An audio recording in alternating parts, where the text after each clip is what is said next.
Good morning, boys and girls. Today I'm going to start reading a book to you called The Water Horse by Dick King-Smith. It's actually a book that we were thinking about reading next school year for One School, One Book. But I just can't wait, and I'm enjoying reading at home, and I thought you might enjoy hearing a good book. This book has 15,000 words. It's pretty interesting. You're going to learn some new vocabulary words in it too, because the story was written a long time ago, and it's based on a really interesting fantasy story out of Scotland. So this is The Water Horse by Dick King-Smith. Chapter 1 is called An Old Fish's Egg. It was Kirstie who found it. It was lying just above the high tide mark, a squarish, package-shaped object, the color of seaweed, with a long tendril sticking out from each of its four corners. It was exactly the shape, in fact, of the mermaid's purse, the little horny egg capsules of the dogfish. They were commonly washed up on the beach, but this one was the size of a large cookie tin. So I want to show you what a mermaid's purse is. This is an example of mermaid's purse.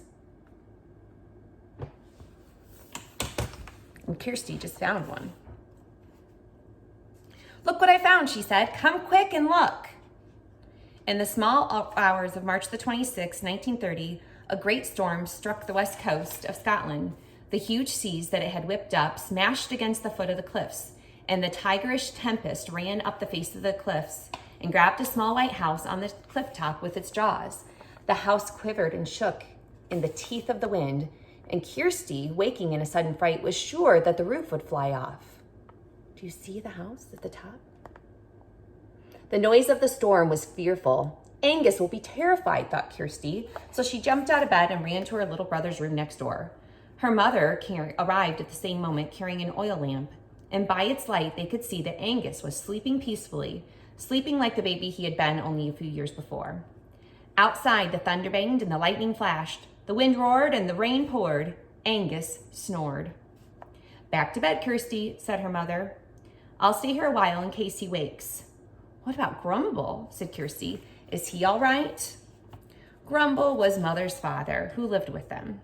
When Kirstie was very small, she had heard her mother say angrily to him one day, "All you ever do is grumble, grumble, grumble." And so she thought that that was his name. It suited him. He came stomping along the corridor now, a big old man with a thick, droopy mustache. "Can't sleep a wink," growled Grumble to his daughter and granddaughter, as though it was their fault. "Terrible weather. Lord help the sailors on a night like this."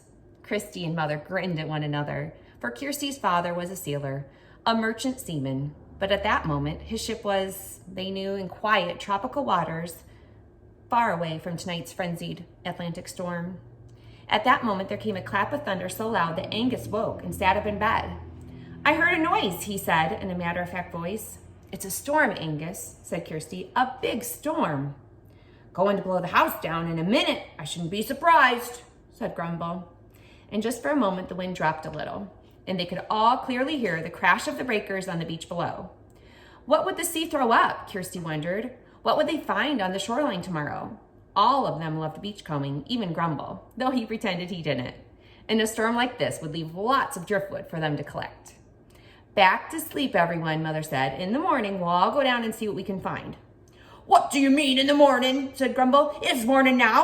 I shan't be able to drop off again, that's for sure." "You could count some sheep, Grumble," said Angus. "That's what I do." "You can only count to 10, Kirstie said. "I know," Angus replied. "When I get to 10, I start again." And he laid down and he shut his eyes. Back in bed, Kirstie lay listening to the roar of the storm. She was as wide awake, she felt, as it was possible to be. And then, quite suddenly, it was broad daylight. Kirstie was too excited to eat much breakfast. The worst of the storm had passed now, and the wind had dropped a bit. Mother had promised they would go down to the beach as soon as breakfast was finished, and the dishes were washed up. It was the thought of what might be washed up on the shore that was exciting to Kirstie. Beachcombing was so much fun. You never knew what you might find. There were always lots of seaweed, creatures, starfish, jellyfish, sea urchins, and loads of shells. Whelks and cockles, and cowries and razor shells. There was trash too, though, like empty bottles. Perhaps one might even have a message from a castaway. And of course there was driftwood. Wooden boxes and crates, planks and spars, once even a pair of oars.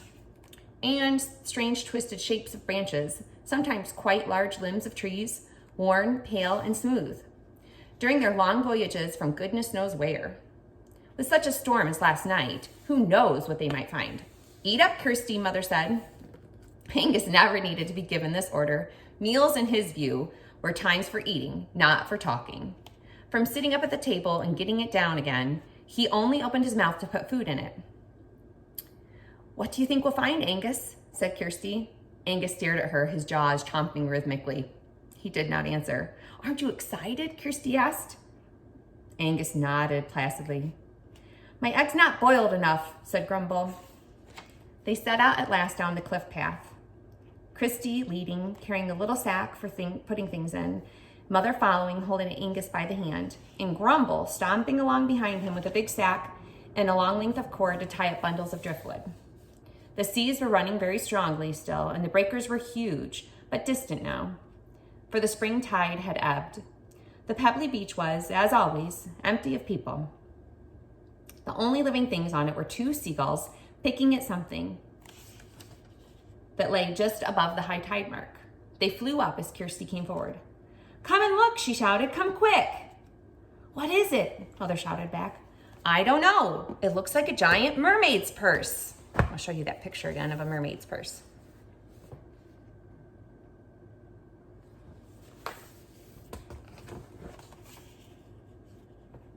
Angus ran as fast as his short legs would allow. He looked critically at the object. The gulls could not have been at it long, for it seemed unharmed. I don't know if there were giant mermaids, or I didn't know there were giant mermaids, said Angus. No, dogfish could produce a thing like that, said Mother, when she and Grumble arrived. Why, it must be 20 times as big as an ordinary mermaid's purse. What do you think, Dad? Could it have come from some huge creature, like a basking shark?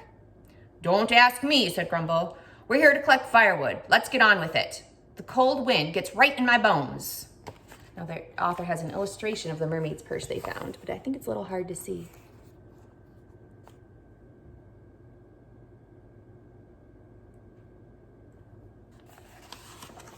He prodded the thing with his foot. Whatever it is, it's no use to us, he said, and he stomped on, with Mother following. It moved, Kirstie said. Of course it did, said Angus. Grumble kicked it. No, I mean after he kicked it. I saw the outside of it, the skin of it. It moved. I'm almost sure of it. It sort of trembled. Angus peered at the giant mermaid's purse. It isn't trembling now, he said. I suspect it's dead. I suspect he killed it. He looked up at his sister and saw that she was upset at this thought. It's only an old fish's egg, he said. Eggs don't feel anything. Those ones that Mother boiled for breakfast, they didn't feel anything. They didn't feel anything, said Kirstie. I just said that. Sometimes I feel much older than you. Well, you're not, said Kirstie quite sharply. You're 3 years younger. Hold my sack open for me. She bent down and picked up the thing. It was heavy and heavy, heavy, heavy, heavy. Heavy as a large cookie tin full of cookies. You're not going to take it home, are you? Said Angus. I am, said Kirstie. Where are you going to put it then? In a bucket of water, just in case it's alive. It might hatch, you never know. Mother won't like it. Mother won't know. She'll ask what's in your sack. Kirstie thought quickly. Seaweed. We'll tell her it's seaweed. Grumble puts it on the garden for manure. We'll just pretend it's seaweed. So on top of the mermaid's purse, she placed some bunches of kelp. When they had all climbed the cliff path again, Grumble complained loudly of the weight of the driftwood bundle he carried. The children went off together to the garden, a small plot on the sheltered side of the white cliff-top house. Here, their grandfather grew vegetables, grumbling endlessly about the poorness of the soil and the unkindness of the weather and the damage done to his plants by birds and slugs and caterpillars. Kirstie put the seaweed on his compost heap, filled a large bucket with water, and tipped the giant mermaid's purse into it. It was too big to submerge, and 2 of its 4 tendrils stuck out forlornly above the surface. It's too big, Angus said. I can see that, silly, said Kirstie, but at least it'll keep it from drying out. What's it matter if it's dead anyway? We don't know if it's dead, said Kirstie. Well, it soon will be, said Angus. Why? Angus sighed. It came out of the sea, didn't it? Oh, that's tap water. It needs salt water. Angus, cried Kirstie. She gave him a hug. You're brilliant. I know, said Angus. Making sure that Mother was elsewhere, Kirstie got the container of salt from the pantry. She snuck over and poured a generous measure into the bucket. She looked carefully at the sticking out tendrils, but they didn't move. I think it needs a bigger place. I know, the bathtub. How the rest of the day dragged, but at the end of it, luck was on their side. Mother had a bath after her morning work. Grumble, on being asked, said no, he didn't want a bath that day. Too much washing was bad for your skin. And anyway, the water was always too hot or too cold for him anyways. So that only left the children. Mother gave Angus his bath at bedtime and left the water in it for Kirstie. He wasn't all that dirty, she said, and she took Angus downstairs to dry him by the fire, while Grumble sat listening to the radio, turned up very loud, for he was rather deaf, and moaning that the program was rubbish anyways.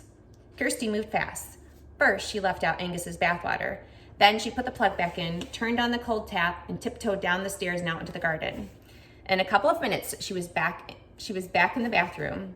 The giant mermaid's purse was in both hands, and the container of salt was tucked under one arm.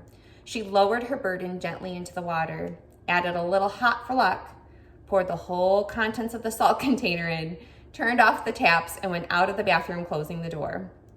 Kirstie awoke in the middle of the night and could not resist opening the bathroom door and peeping in, but the thing was just floating motionless. You're stupid, she said to herself, drifting back to sleep again. It's probably just a piece of seaweed, that's all.